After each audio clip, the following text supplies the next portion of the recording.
Wars, terrorist attacks, assassinations, government policies, जब जब human kind की हिस्ट्री में कोई भी इंपॉर्टेंट इवेंट हुआ है, बहुत सारी कंस्पिरेसी थियरीज बाहर आई है।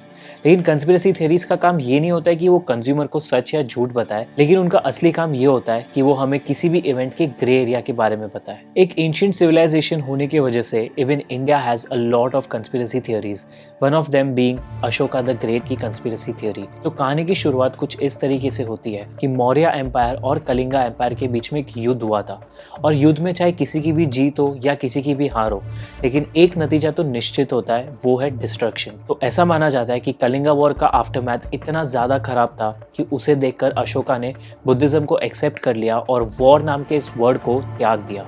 कहानी यहाँ खत्म नहीं होती है। वॉर को त्याग करने के बाद अशोका ने 9 स्कॉलर्स के साथ मिलकर एक सीक्रेटिव सोसाइटी भी बनाई। अब हमारी तरह आपके दिमाग में भी ये क्वेश्चन आया होगा कि क्या इंडिया में भी सीक्रेटिव सोसाइटी है? Well, yes. Watch this video till the end as we discover the myths and facts about this conspiracy theory.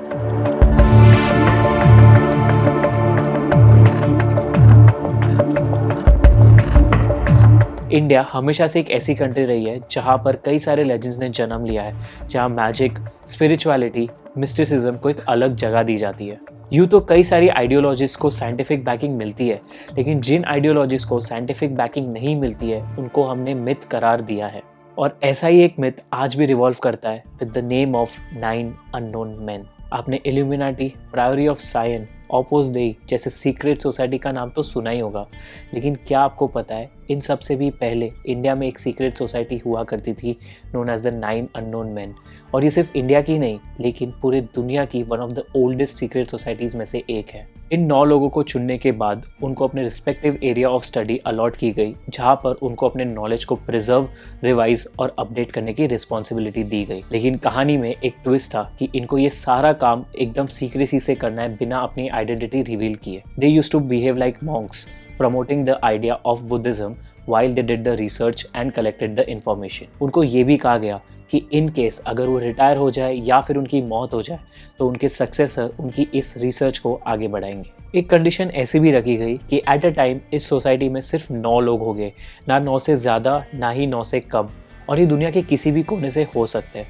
इस पर कई लोगों के दिमाग में ये क्वेश्चन आया कि सिर्फ 9 ही स्कॉलर्स क्यों? क्योंकि जितने ज़्यादा स्कॉलर्स होंगे, जितने ज़्यादा सब्जेक्ट्स होंगे, उतना ज़्यादा नॉलेज होगा, तो सिर्फ 9 ही स्कॉलर्स क्यों? रिसर्चर्स का ये कहना है that number 9 has a special significance in the Hindu mythology. जैसे हिंदू एस्ट्रोलॉजी में नवग्रहों का होना, हिंदू फिलॉसफी में 9 यूनिवर्सल एलिमेंट्स, एंशिएंट टाइम्स में राजा महाराजाओं के दरबार में 9 इन्फ्लुएंशियल मैन की काउंसिल होना, फेस्टिवल्स में नवरात्रों को सेलिब्रेट करना, और ऐसे कई सारे इंस्टेंसेस। इन 9 स्कॉलर्स ने भी 9 फील्ड्स में काम किया था, namely propaganda, physiology, microbiology, alchemy, communication, gravity, cosmology, light and sociology.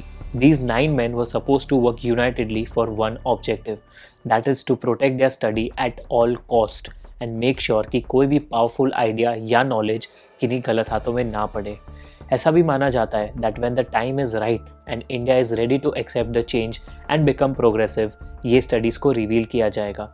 Also, whenever the system derails, ये स्टडीज़ ही है जो बैलेंस बनाए रखती है। इस सीक्रेट सोसाइटी की भनक किसी को नहीं लगी थी अंटिल 1923, जब टैलबोट मुंडी नाम के एक ऑथर ने एक बुक लिखी called as the 9 unknown man. उस बुक में उन्होंने इन 9 स्कॉलर्स के बारे में लिखा है और ये बताया कि उनको इनके बारे में तब पता चला when he was serving in the British army. अब ये बात काफ़ी अनलाइकली है, क्योंकि इंडिया के एक एम्पायर ने ये चीज़ छुपा के रखी फ्रॉम इंडियंस इटसेल्फ, लेकिन एक आउटसाइडर को इसके बारे में पता चला। This is what brings us to the next question, was secret society a myth और अ फैक्ट? ऑथर टैलबोट मुंडी अपने नॉवेल के पीछे का डीप रिसर्च का क्रेडिट एम्परर अशोका को देते हैं। उनका ये कहना है कि अशोका ने कई सारे सब्जेक्ट्स में ट्रांसक्रिप्ट्स लिखी थी, which is not a single man's job. The 9 unknown man का कारवां यही ख़त्म नहीं हुआ।